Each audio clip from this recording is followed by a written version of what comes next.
What's good, guys? We're back at it again with another video. As you see from the title, today we have a breakdown on the #1 player in the class for 2023, DJ Wagner. He's unanimous #1, and usually, with him, I've done, I think, 3 to 4 breakdowns on him already, and I try and stay away from repeat breakdowns. If I've seen a player X amount of times, and it's like, all right, I won't do too many breakdowns on him. But when you have a 16-year-old playing 17U EYBL, and keep in mind nowadays when it's 17U, that really means 17 to 19, because you really have 19-year-olds out there still playing 17U. Some of the kids he's playing against, he's probably 3 years younger than. So when you have a 16-year-old playing 17U, right, and he leads the entire first session in scoring at 16 years old, and for me, just knowing, like I said, I've already done a lot of breakdowns on him, so I know how he plays. So I know he's leading the session in scoring, playing the right way. He's literally just getting to his spots and being a professional killer. No flash, no da-da-da-da-da.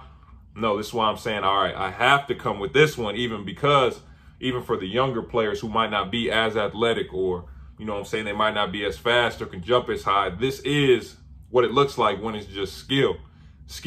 Granted, I have seen some clips. It looks like that athleticism is starting to kick in. But this is what skill looks like. Not playing around with the ball. I'm not going to take 100 dribbles just to get by you. No, I'm faster than you. I'm going by you. Easy lay. This is the type of player DJ is. A younger player should watch him, try and play like him, emulate his game. I'm not going to hold you guys up any longer. DJ Wagner. DJ Wagner, the #1 player in the class of 2023, can get to his spots whenever he wants, raise up, and knock it down. He has an array of moves in his bag, getting the defender off balance and then attacking downhill, easily finishing in traffic. Younger guards, take note, there aren't many wasted dribbles in DJ's game. Once he gets the matchup he wants, he instantly attacks and again shows he can finish around size. DJ isn't the type of player who's limited to just scoring around the rim or in the mid-range. He can also knock down the 3. As you're going to see over these next 2 possessions, he loves the step back, and he does a great job creating space for himself in these isolation situations.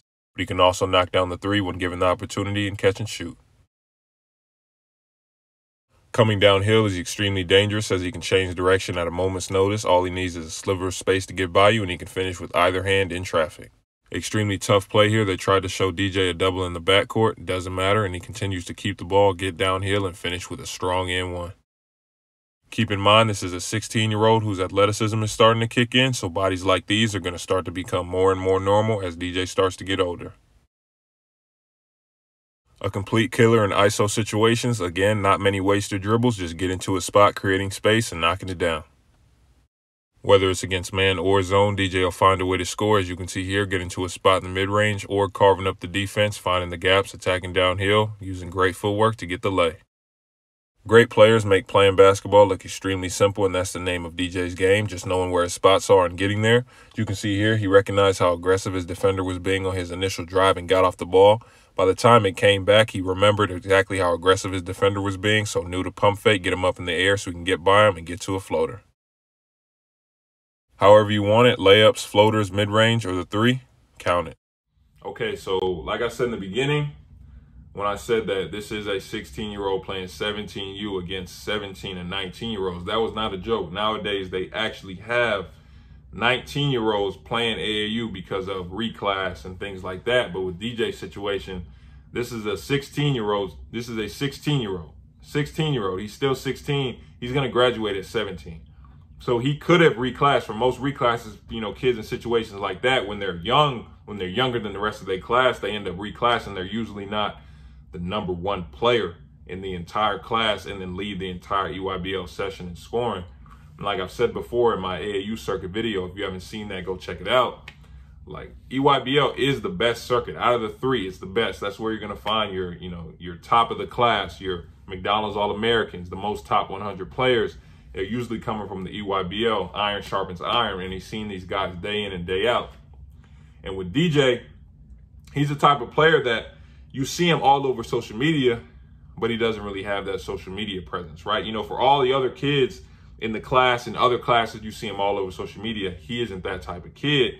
So you just see his name everywhere. You see videos everywhere. So I know that there were a lot of high school basketball players who were on other EYBL teams who thought to themselves, because DJ, just looking at him, eye test, when you think of a #1 player in the class, you're thinking of a 6'8" with a 40, 6'6", scoring like you're thinking about freak athletes, right? when you look at DJ, you don't see that. So I know that there were classes.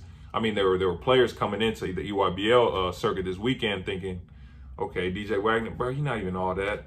This kid, yeah, okay, I'm gonna lock him up, and this is the #1 player in the class. If I lock up the #1 player in the class, it's an instant offer. What DJ did at 16 years old was come out here and prove and show everybody, no, there's a reason why I'm #1, and I'm here to stay. Let's just jump into it, right? So we've talked about it before. Offensively, this kid plays the game like a professional. Like there isn't, you know, we just did the breakdown on Rob and Aiden. Great, they're both great.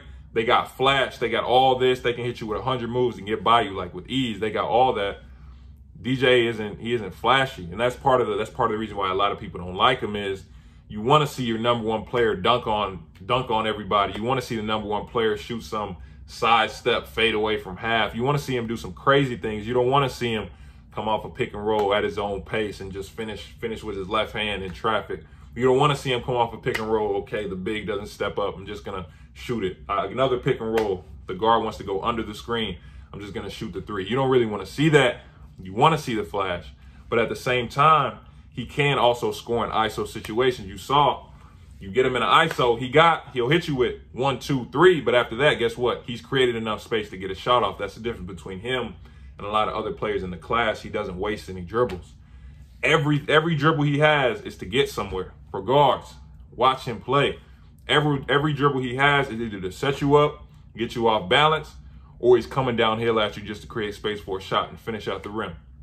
One of the questions I had when I first started watching him was, yeah, you know, like he's 6'2", 6'3". He's not that freak athlete. How is he going to finish around, you know, bigs? How is he going to da-da-da-da? And I'm seeing now, first and foremost, that athleticism is starting to kick in. You saw him catching bodies. Even on that second dunk, he got a little high. So I'm like, okay, at some point, these are going to start to turn into dunks, not lays.